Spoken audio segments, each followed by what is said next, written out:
right. Tine software ratakanongedzera rino iri SK software rinonzi SK Unlocker.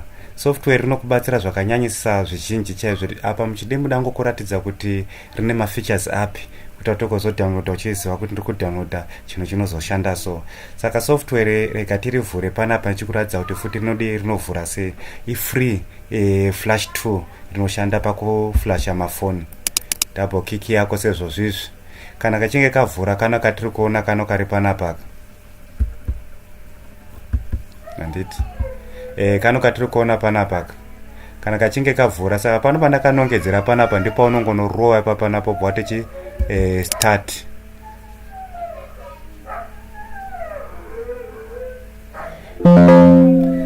Then kana kadai so uya kunoko bwatichi yes.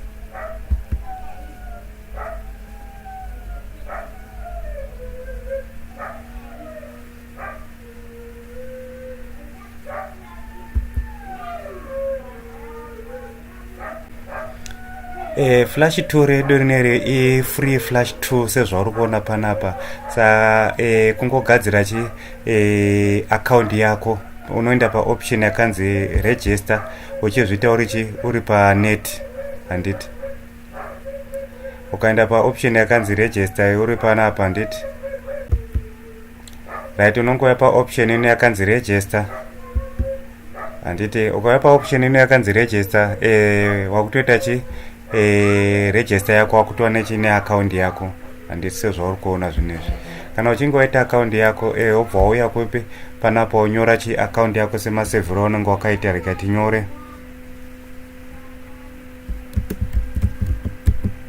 iyi password yangu yandiri kuisa.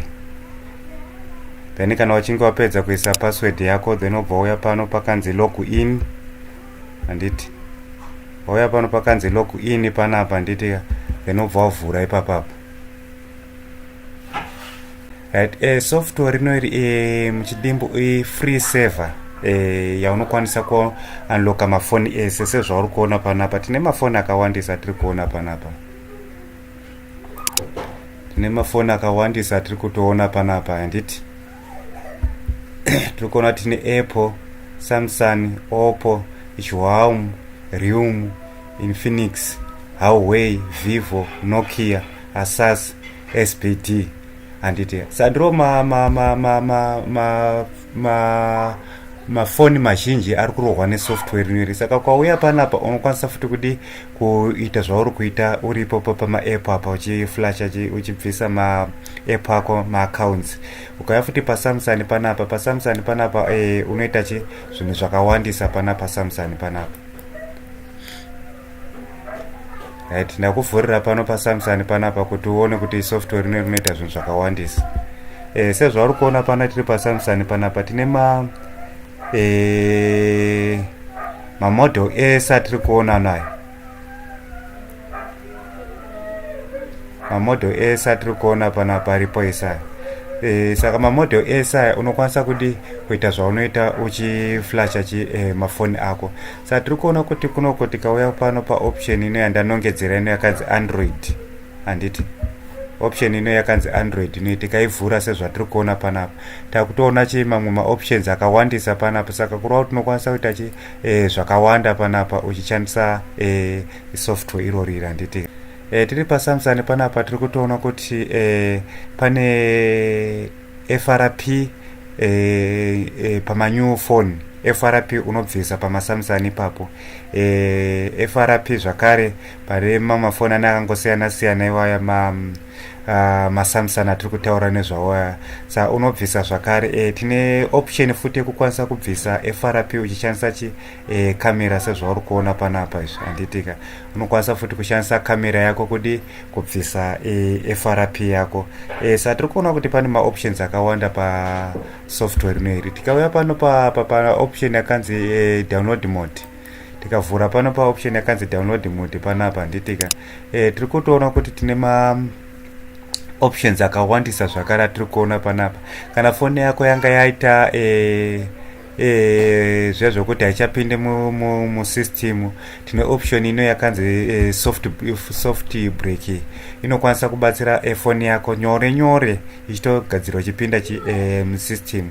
Saka ndimamwe maoption atiri kuona zvakare panapa kuti unokwanisa futi kubvisa mafoni ese akudhara, maSamsung ese aya akudhara, unokwanisa kumabvisa FRP iri mudownload mode, maversion 5.6 kusvika ku7 unokwanisa kuti kubvisa mafoni wayayo.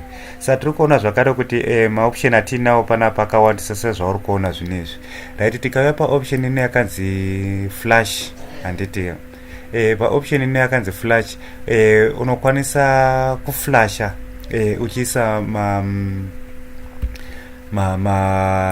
tikauya pano paoption ino wakutoisa firmware yako sezvauri kuona zvinezvi. Ndio zvinoitwa nesoftware ino iri, unokwanisa kutoisa firmware yako sezvauri kuona panapa uchitongoita zvinyoronyoro. Saka regai tiinde futi pane imwe option. Tine maHuawei nemaNokia, saka maoption chazozvionera wega. Saka option yatoda kuti tionesane ndeino option yandakanongedzera ine SBD. PaSBD panowanikwa mafoni akasiyana siyana, maItel ndiwo anowanikwa ari papa, maItel ese ndipo panenge ari apa, nematechno hapanotowanikwa mafoni mazhinji. Kana wazova naro mushini mako software inoyo unokwanisa kuzoona zvese zvino zvandiri kutsanangura zvino. Zviregai tivhure panapa pamaSBD pamaItel panapa.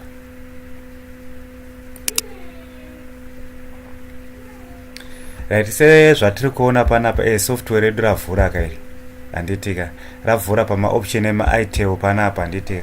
Saka tiri kuona autongoona mafoni ari kuwanikwa paItel paSBD, mafoni mazhinji andiri kuona. Katite scroll down maItel esayo hapana itel isipo ipapapo handiti. Saka tikauya pana pamaitel version 1 ndio teta kuenda pamaitel P33 zvichikwira kusvika kupi P40 yavako mazuva ano iyoyo handiti. Ndio paanenge akuwanikwa na P40 inenge wakuenda pamaversion uchichinja version.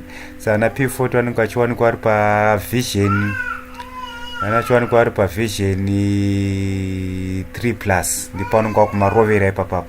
Saka tiri kutoona kuti pane mafoni akawandisa aripo paoption ino yatambotaura nezvayo kuti SPD ndo zvapari panapa. Saka kana uchinge wangohighlighta software yako ukauya kuno kuside kunoku, saka uri kuona kuno kuside kuno kwandakanongedzera kunoku, unokwanisa kuita zvese, kubvisa FRP, pattern, data, zvese unochibvisa ipapo pamaitel. Saka kureva kuti nesoftware ino iri hapasina kana itel ichakujairira zvakare. Ndo zvarinoshanda software ino iri, zvandati ndikuratidze muchidimbo zvarinoshanda software ino iri. Saka tiri kunyatsokuona kuti software yedu ino iri ine maoption akawandisa chaizvo. Vana Huawei ndiyo futi zvakare inowanikwa iri panapa pandakanongedzera apa handiti, Huawei yega yega iyoyi. Saka unokwanisa kuita zvinhu zvakawandisa chaizvo neHuawei yako. Saka tiri kuona paoption pano patavhura pemaHuawei. Huawei ifoni yagara inonetsa chaizvo, ichinetsa kudaro. Saka software ino rakaupdate. Saka tiri kuona pano patakanongedzera unochuza vision zvauri kuda zvacho.